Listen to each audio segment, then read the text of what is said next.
Good evening, Exiles. This is part 3 of the class I recently taught to my preparedness group on food storage and meal prep and how you can use them together to save both time and money while also storing food for an emergency like a snowstorm or losing your job, something like that. I recommend going back and watching the first 2 videos. I explain how some safety for canning, basic canning practices, and dehydrating and fermenting.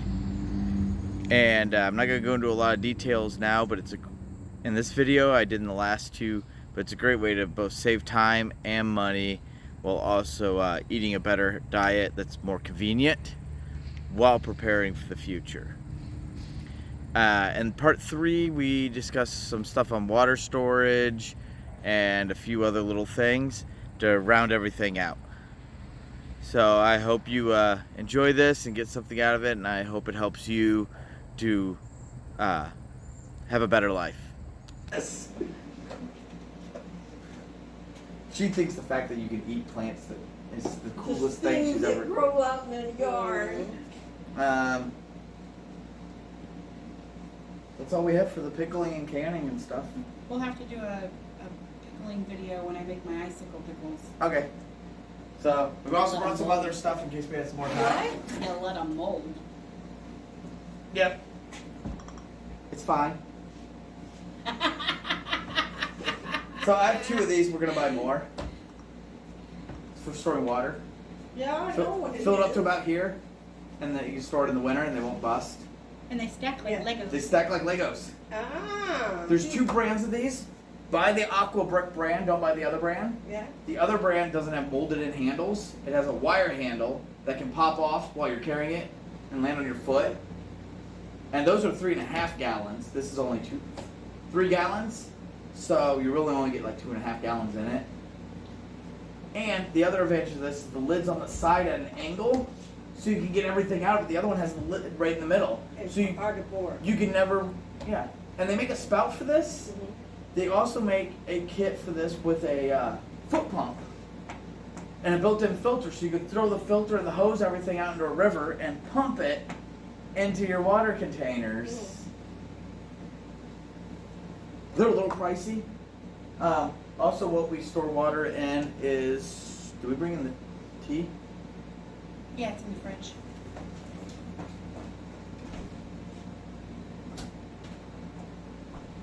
You just rinse them out real well. You can add a little bit of bleach if you want and rinse them out.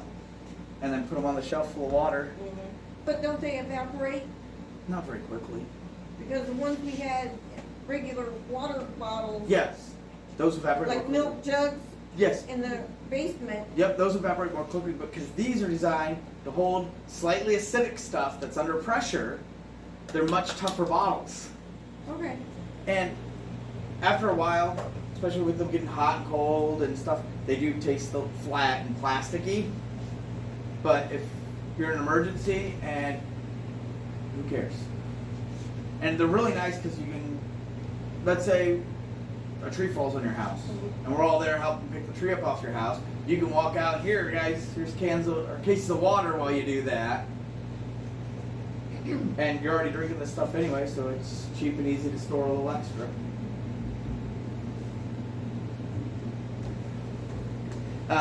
We also have water filters, and we're working on buying more and more water filters and stuff. We have these water bottles. Yeah. They have a filter in them that filters out all bacteria and protozoan and some viruses. Wow. How do you know when them have to be You replaced? can't drink out of them. When you can no longer suck through it, the Yep. filter is no longer usable. So the first filter that'll always get clogged is the carbon filter, which is mostly for taste. It does take out a few chemicals. And the carbon filter slides out and you can replace these. And then when this filter gets clogged, you have to replace this filter too. With Ligonier water, we bought a Brita filter in a pitcher. Yeah, that just does taste and stuff. They don't do bacteria and they get clogged easy. Very. About 1 gallon of water is about all you can get through the goofy things. Yep. There's so much lime in this water Yep. around here. If you get some flour sack towels Okay. and take a funnel, fill it with flour sack towels and run the water through there, and then I'll take out some of the dissolved solids and make your filter last a little bit longer. But we quit doing it. We just started buying water because the water we have soft water. We bought a softener, but we don't like to drink the soft water, so we just been buying water to drink because Ligonier water sucks. The best water I've ever had, that I've ever drank in my entire life, is the lake water out of Camp Chief Little Turtle through one of these filters. Mm-hmm. So that lake is entirely spring fed, Mm-hmm. except for the rainwater. There's no river running into it. So it's a spring fed lake surrounded by woods and sandy soil. Mm-hmm. Okay, that when the lake dries up and there's no more lake, we can blame it on him. He's went and siphoned it all off. Well, so we borrowed from Savannah County their water quality meter, took a rowboat out in the middle of the lake, and it's a heavy metal weight you drop off the side of the boat, and it has yellow and green on it. And as you lower it on the tape measure, it's a 100-foot tape measure, as you lower it, it has a little card that comes with it, and you look at how it changes color based on the card and how deep you are to determine water quality. It hit the bottom before it changed colors. Wow. It's actually too clean. It's off the scale too clean and not healthy for the fish and stuff. Wow, and then something.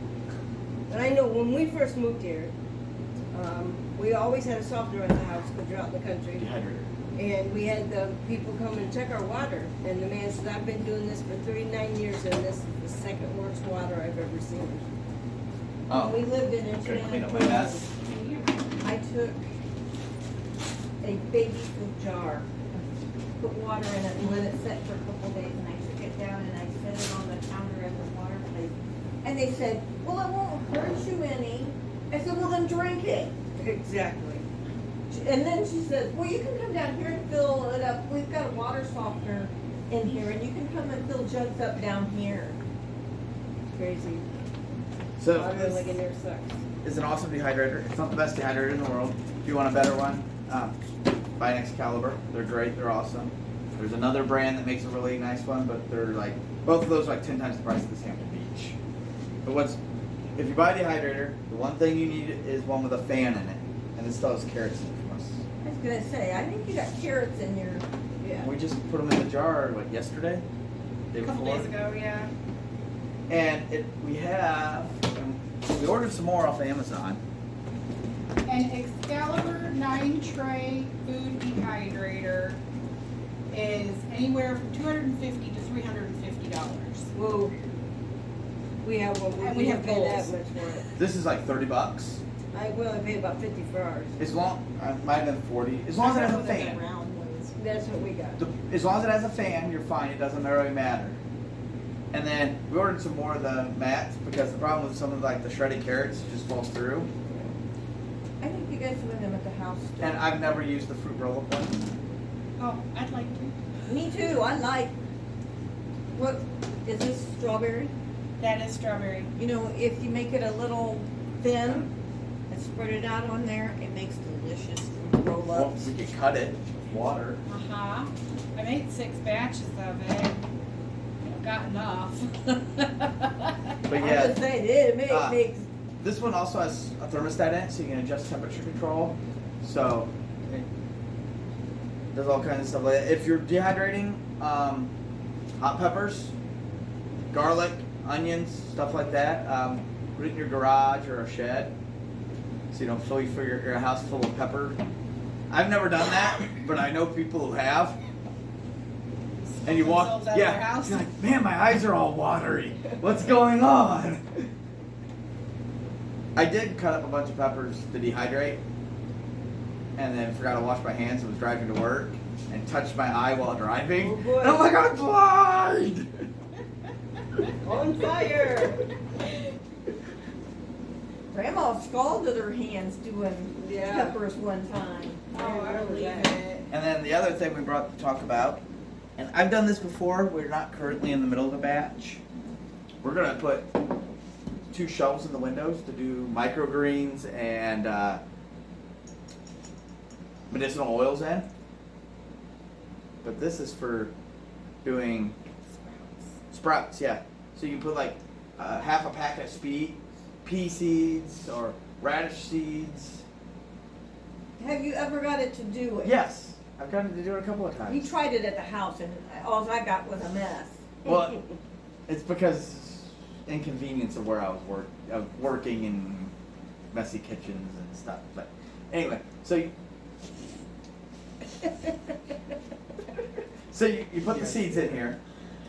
You fill it up full of water, preferably dechlorinated water, but it really doesn't matter.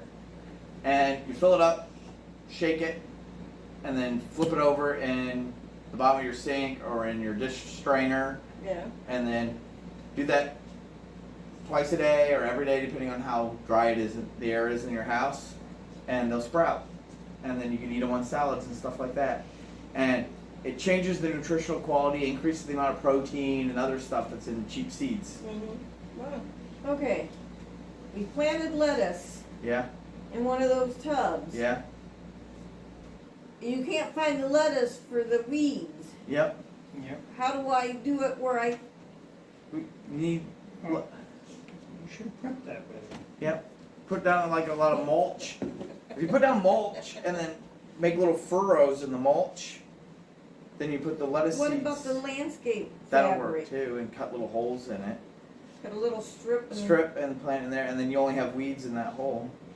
Okay. I prefer to use mulch because as the mulch rots, it adds fertilizer. Yeah. But I have the fabric. And then, Someone's gonna bring onions. alright. Something else me and Sarah are slowly doing more and more of. Alright. This is a 5-gallon bucket full of rice. We have some full of noodles. We're going to do some, probably after we get married, buy a half a pallet of corn and put it in buckets. I have flour and Oh, sugar flour and and sugar. cornmeal. Yep. And then this stuff lasts like You know what, at least corn? 20 years. Yeah, corn. Like dried corn. What are you gonna do with the corn? You mix Rehydrate it and eat it. you mix it with water, you grind it up, you add lye to it, which lye has this cool chemical process and blah blah blah blah blah, and releases niacin and makes the corn more digestible. Is that nixtamalizing? Yes, nixtamalization is the process, which is a weird word because it's a Aztec word that was Spanish-fied and then English-fied after that, with a Latin suffix. Okay. So you're gonna make like cornmeal. out of Cornmeal, it. you make cornmeal, pancakes, stuff like that. Okay. Cornbread, corn tortillas. I used to work with a woman. Her uncle, that's what he did for a living in Mexico.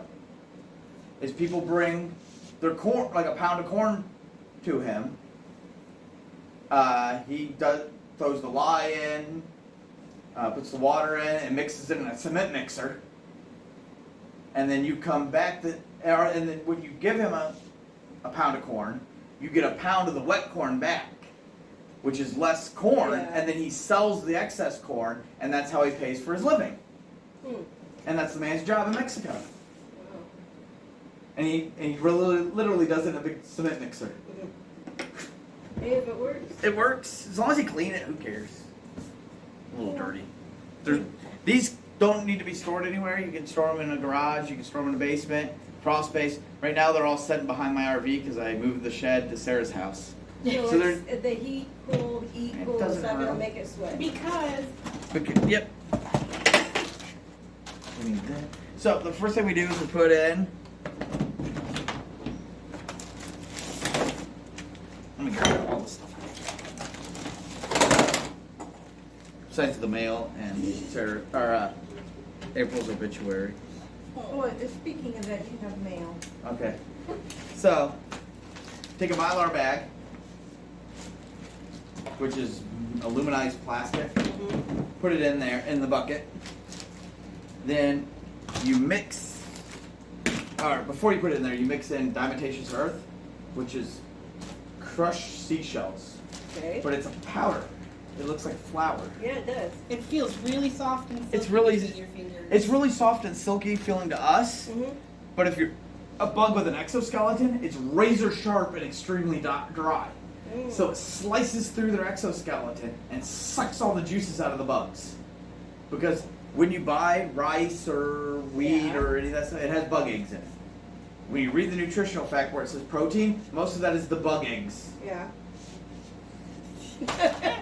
Then, if the bugs manage to hatch and survive living through this, we also put oxygen absorbers in there so they can't breathe. So they're dead at least 2 different ways. I see. And then the buckets, the bag we seal with a straightening iron. Important safety tip. Don't use your wife or girlfriend's straightening iron. Use one specifically for this. You won't hurt the straightening iron, but she can hurt you. I make the same joke in every time I talk about it. Made Thomas go, that's silly. Yep. But yeah, so you just take the straightening iron, heat it up to like, I think 117 degrees we had good luck at. I think it was like 117. Well, how do you know you? They have a digital display. Even these cheap, like $20 ones have a digital display. Because when you do different curl or straightening styles, the different temperatures are required for different. Okay, I want mine curly, not flat. Yeah, I have no idea how that, but. Yeah, I had to go buy one for this purpose because. But anyway, so. I pay good money to get mine curly. So then you just take it and seal it. It's a good idea to wear gloves. And it's easier with 2 people. I've done it by myself without gloves, but 2 people with gloves is a lot easier because after you seal it, you can grab a hold of it and pull the thing across there without having to try to grab protect your hands for heat, not necessarily for sanitary purposes. Yep. So you don't get burnt. Oven mitts. Oven mitt, something like that. Pot holder. Well, they make gloves that are for Yeah. Well, that would be easier than a hot pad. Yeah, but if you're using what you got. Right.